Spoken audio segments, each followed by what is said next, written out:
money and law of attraction cards. It's a big deck. Because, well, actually, they are the most brilliant cards that have ever been assembled on the subject of shifting your vibration relative to money. And they were written from inside the vortex, where all good stuff comes from, as a culmination of everything that you all have been asking for. So we just stood there, looked over what you want to know, understood it completely, and ta-da!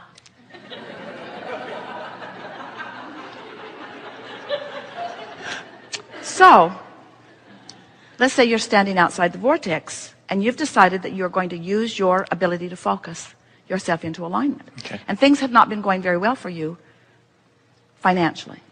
And so these cards, even the fact that they exist is annoying. Got it. But you bought them anyway with money that you do not have.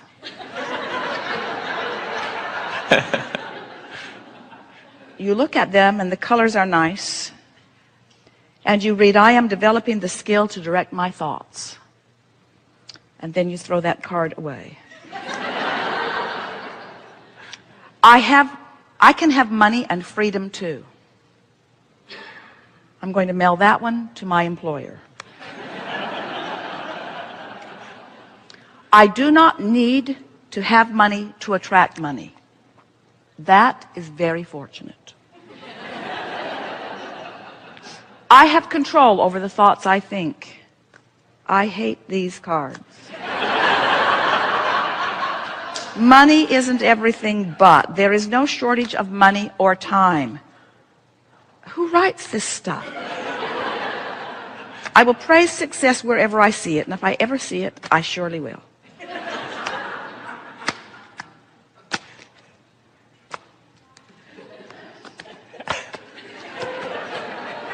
There's not a good card here. Because when you are crossways of the frequency of what you want, then hammering at it, trying to go specifically positive when you have just been feeling specifically negative, makes you dig in defiance and defense and justification and rationalization of where you are. And when you do that, you just practice the vibration that you didn't mean to practice, you see. So, bring us around to where you are. In other words, what is it? Is there something specific that you want to talk about? Well, several things. Let's talk about in relationships. Why is it that sometimes the less interest you show in someone, the more they're attracted to you, and the less more interest you show in someone? Is that the simplest form? This is exactly what we're talking about. Because in your lack of interest, you are less specifically pushing them away. In other words, because you already, as in the demonstration of these cards, don't believe in the viability of the relationship. And so the more you try to believe it from not believing it, the more you give off the signal that pushes it away. But when you're not interested, when you really don't care, now you're not offering that signal, and then what you really want begins to flock to you. Oh, okay. It's exactly the point that we were making with the cards. The harder you try when you're not in vibrational frequency sync with what you want, the worse it goes.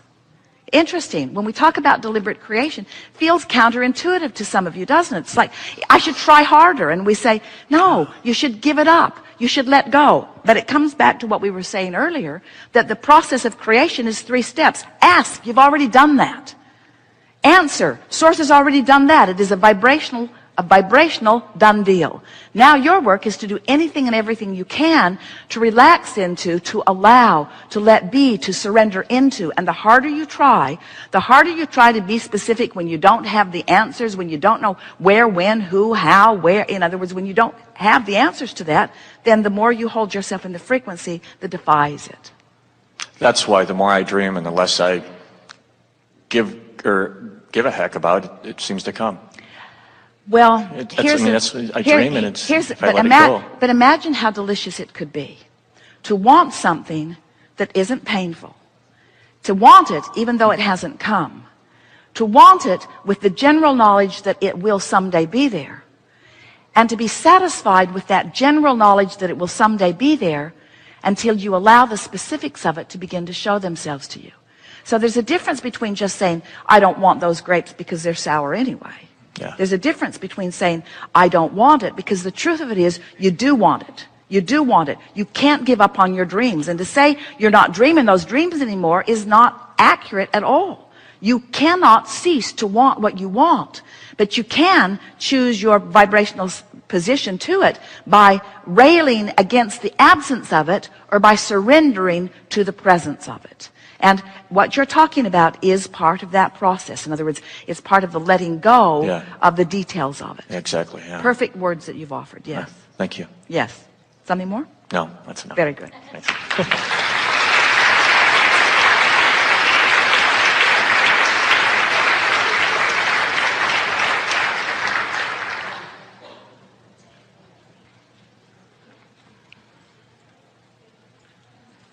That was good, wasn't it?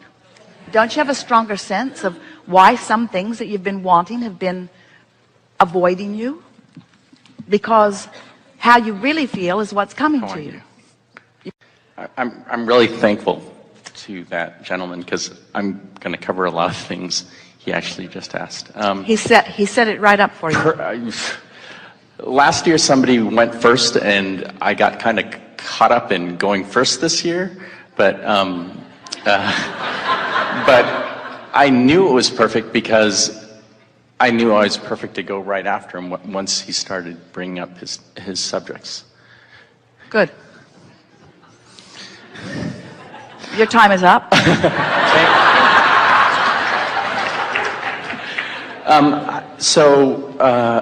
I've become pretty good at getting in the vortex. How do you know? Because of the way I feel, and I know that my inner being is always communicating with me. So what's the first manifestational indicator that you're in the vortex? Emotion. It's an emotional indicator. And we love that you are willing to call that a manifestation with us. That feeling in my belly is a manifestation. It's a manifestational indicator that I'm in the vortex.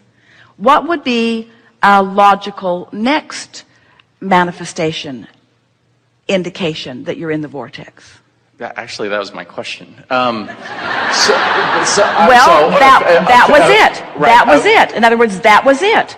You had a question that was answered without you. In other words, we posed the question that was in your mind. That's a manifestational indicator. And what we were going to say, it's a thought that occurs. In other words, no words were exchanged, but the thought is the indicator. Right. And don't you think that was pretty good, that we are tracking right there on the Yes. same wavelength? Exactly, you see?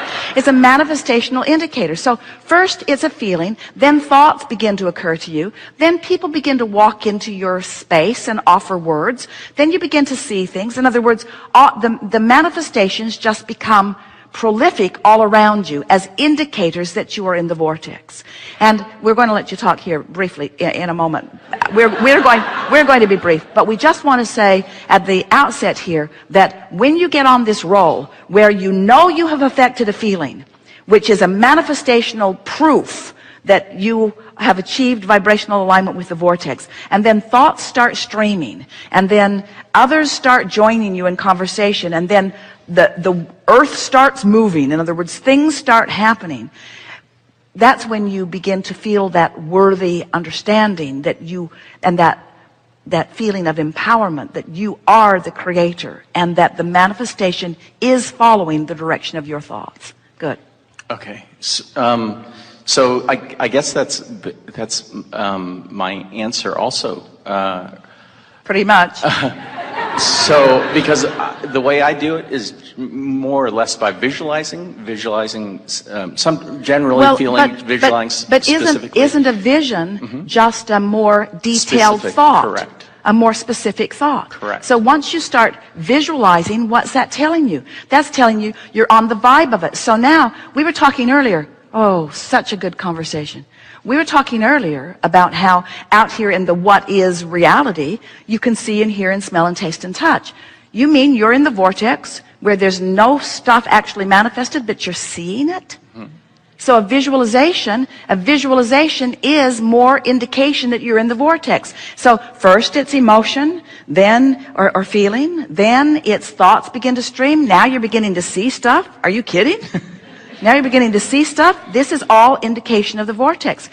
Wonder what'll come next. Right. So I was listening to Are you in the vortex visualizing, feeling, and then comparing, where is it? I feel it. Where is it? I feel it, and slowing it down? Or are you basking in the deliciousness of the feeling that's getting more and more detailed until the details begin to show up in concrete manifested form?